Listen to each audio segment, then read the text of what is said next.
So we're talking about Umberto Eco from his book On Beauty.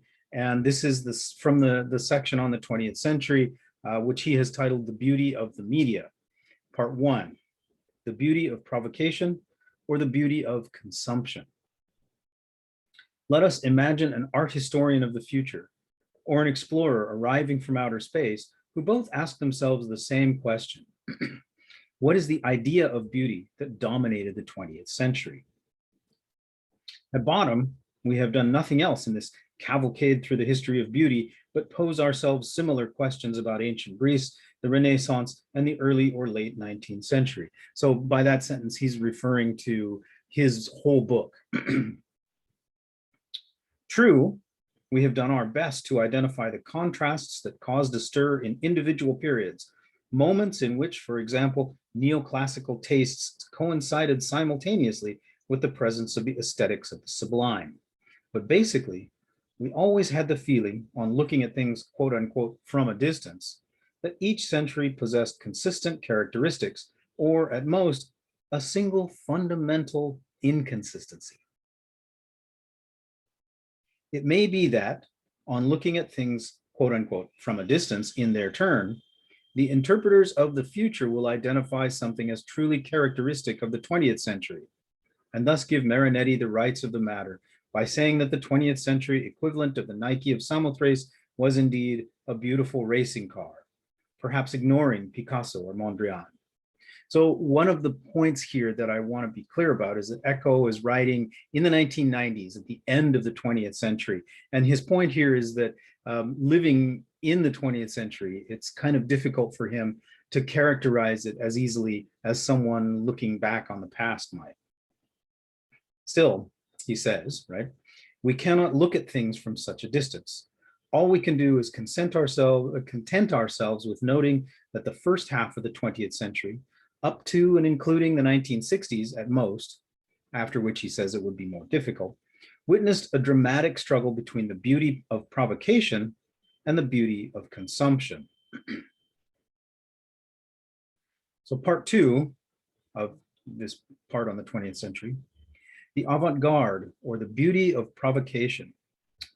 The beauty of provocation is the idea of beauty that emerged from the various avant-garde movements and artistic experimentalism, from futurism to cubism, from expressionism to surrealism, and from Picasso to the great masters of informal art and beyond.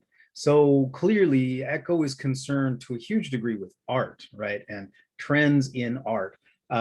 Expressionism, surrealism, and Picasso. I'll try and put some of these up on the website as optional reading or viewing so that you can see what these different movements are. He says, I'm going on now, avant-garde art does not pose itself the problem of beauty. And while it is implicitly accepted that the new images are artistically beautiful and must give us the same pleasure that Giotto's frescoes or Raphael's paintings gave to their own contemporaries, it is important to realize that this is so precisely because the avant-garde has provocatively flouted all aesthetic canons respected until now.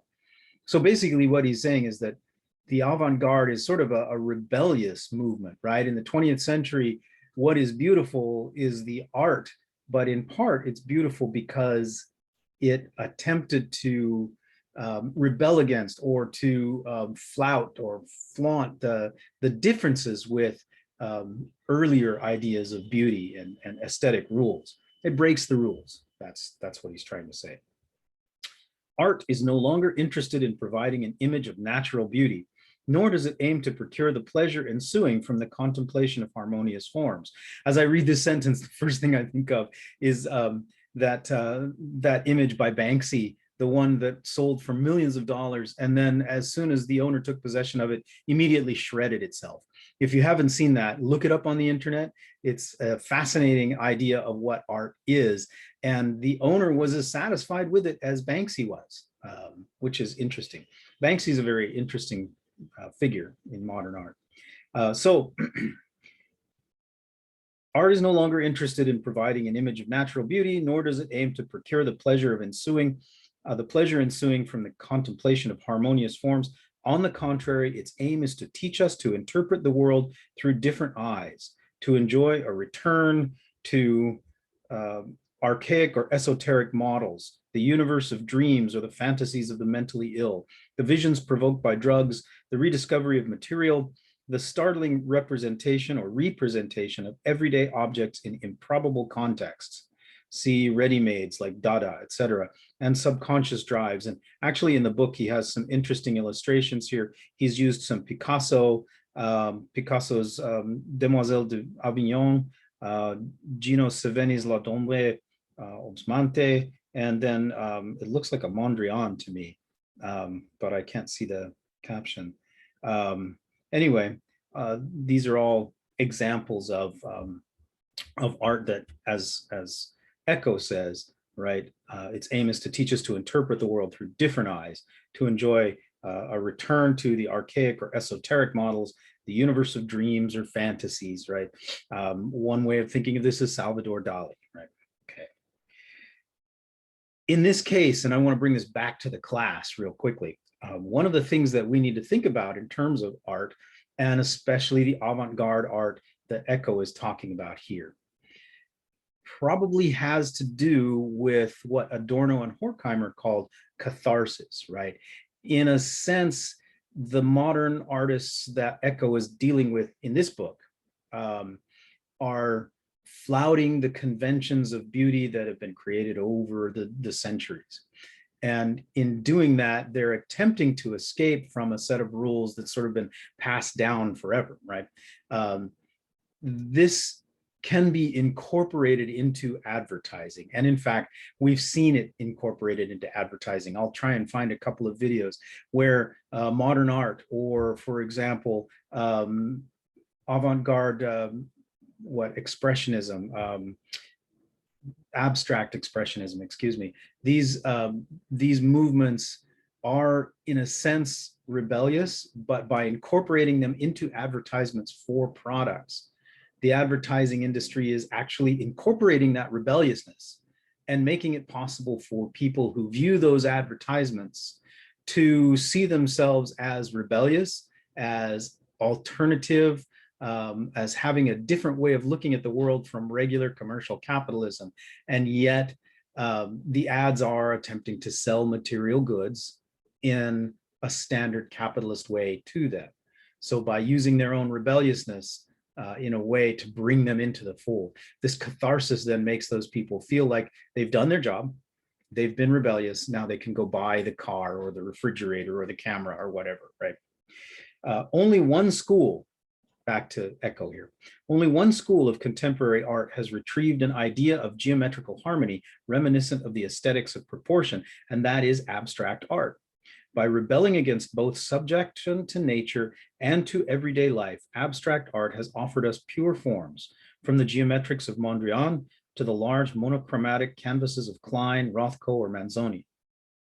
But who has not had the experience on visiting an exhibition or a museum over the past decades of listening to visitors who, faced with an abstract work, say, but what is it meant to be? Or come out with the inevitable, they call this art? And so even this neo-Pythagorical return to the aesthetics of proportion and a number of works against current sensibilities, and of number, works against current sensibilities, against the ideas that ordinary people have about beauty. So in a way, this is interesting. He's giving us this juxtaposition, right? That modern art, in a way, is not so modern. It's a return to Pythagoras, to numbers, to geometric forms. And yet at the same time, because of centuries of aesthetic standards and ideas developed in art, we in the modern world expect things to depict an image of something that we see in the world, in nature, in human form, and these abstract pieces don't do that. And so they seem rebellious to us, but at the same time, they're really a throwback to ancient Greek ideas even. Finally, according to Eco, there are many schools of contemporary art, happenings, events in which the artist cuts or mutilates his own body, involvement of the public in light shows or acoustic phenomena, in which, in the name of art, people apparently stage ceremonies smacking of ritual. not unlike the ancient mystery rites, whose end is not the contemplation of something beautiful, but a quasi-religious experience, albeit of a carnal and primitive sort, from which the gods are absent. I bet you can think of an advertisement that fits that. I can think of several. Starting with actually recent automobile commercials 2 years ago, I remember seeing Honda commercials in which an Accord was placed in a clear box and its tires were running clearly on some sort of treadmill or something, but the car itself wasn't moving at all. That's very much like what he's talking about here. Anyway, where were we? Okay. So but like a quasi-religious experience, albeit of a carnal and primitive sort from which the gods are absent. Other occasions of a similar nature include raves and other events involving huge crowds in discos or rock concerts, where strobe lights and music played at extremely high volume constitute a way of being together, often accompanied by the use of chemical stimulants, and Eco adds being together in single quotes here, that may even seem, quote, beautiful, unquote, in the traditional sense of circensian games. To someone contemplating the scene from the outside, but is not experienced in the same way by those who are actively involved, participants may talk about a beautiful experience, but in the same way as we might talk about a beautiful swim, a beautiful motorcycle ride, or a satisfactory sexual encounter. In other words, the beauty is in the experience, not in the perception, not in the observation, right?